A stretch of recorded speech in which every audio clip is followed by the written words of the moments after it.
Somewhere in South Texas, a rocket taller than a 40-story building is being prepared to leave the Earth, and if everything goes according to plan, it may one day carry the first humans to another world.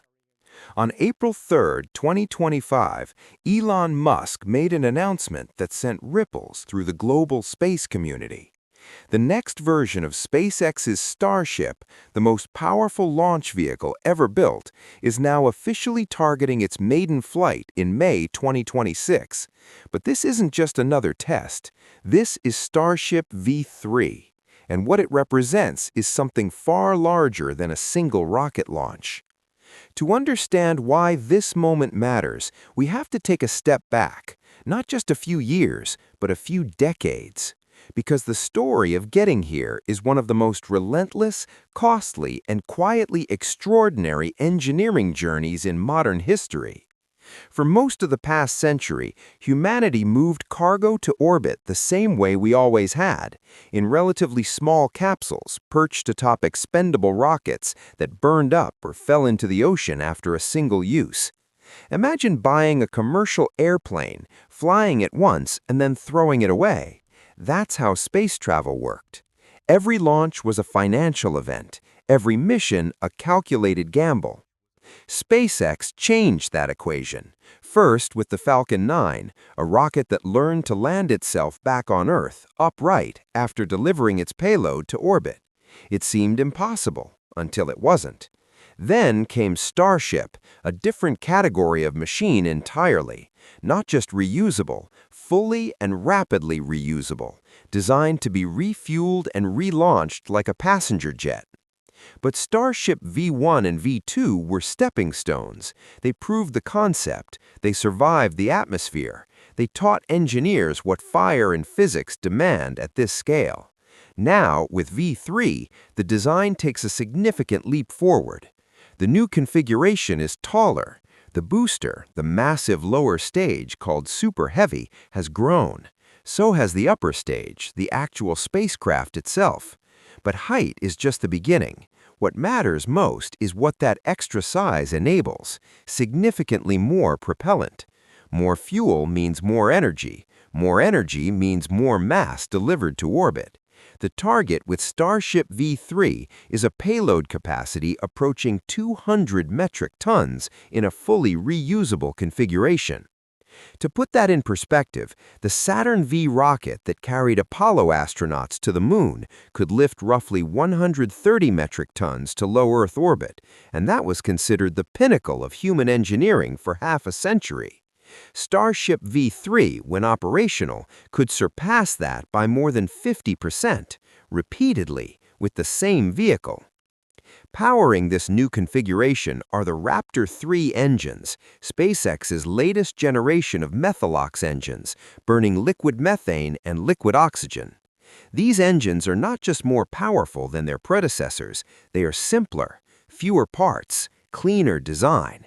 In aerospace engineering, simplicity is not a compromise, it is the goal. Every unnecessary component is a potential failure point. Raptor 3 strips those away, pushing thrust and reliability in the same direction at once. Now consider what 200 metric tons of payload capacity actually unlocks. A single Starship V3 mission could deliver more cargo to orbit than the entire combined payload of roughly 15 to 20 Falcon 9 rockets. A crewed mission to Mars, which requires fuel, habitat modules, life support, equipment, and emergency supplies, becomes something you can plan for rather than dream about. It transforms Mars into a destination, into a logistical problem. And logistical problems, given enough time and hardware, get solved. Mars, on average, is about 225 million kilometers from Earth. At the speed of today's spacecraft, a one-way journey takes approximately 7 to 9 months. 9 months of radiation exposure, confined space, microgravity, and total isolation from home. For that journey to be survivable and sustainable, the vehicles making it must carry an enormous amount of material. Every kilogram matters. Every extra ton of capacity is another layer of safety, another science instrument, another possibility. This is why the 200 metric ton figure is not a marketing number. It is an engineering threshold, the point at which Mars stops being theoretical. The maiden flight of Starship V3, known internally as IFT-12, is now targeted for a window roughly 4 to 6 weeks out from early May 2026. This will be the first time the new taller configuration takes to the sky, the first time Raptor 3 engines fire together at full scale, the first real test of whether the paper specifications hold in the real world against heat, pressure, vibration, and the unforgiving judgment of physics. Previous Starship test flights were not failures, they were lessons, gathered at extraordinary speed. Each successive flight pushed further, lasted longer, demonstrated more.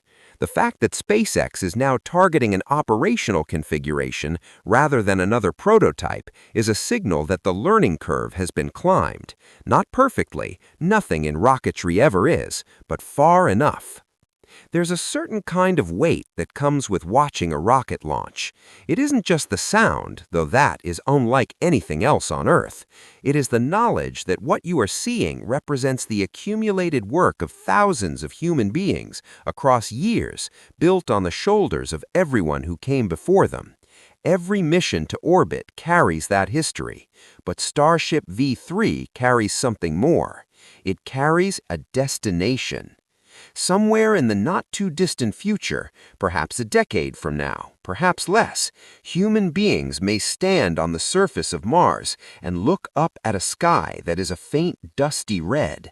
The sun will appear smaller from there, about 1/3 the size we see it from Earth. The silence will be profound, and somewhere in that moment, the thread of cause and effect will lead back to a rocket that launched from South Texas in the spring of 2026.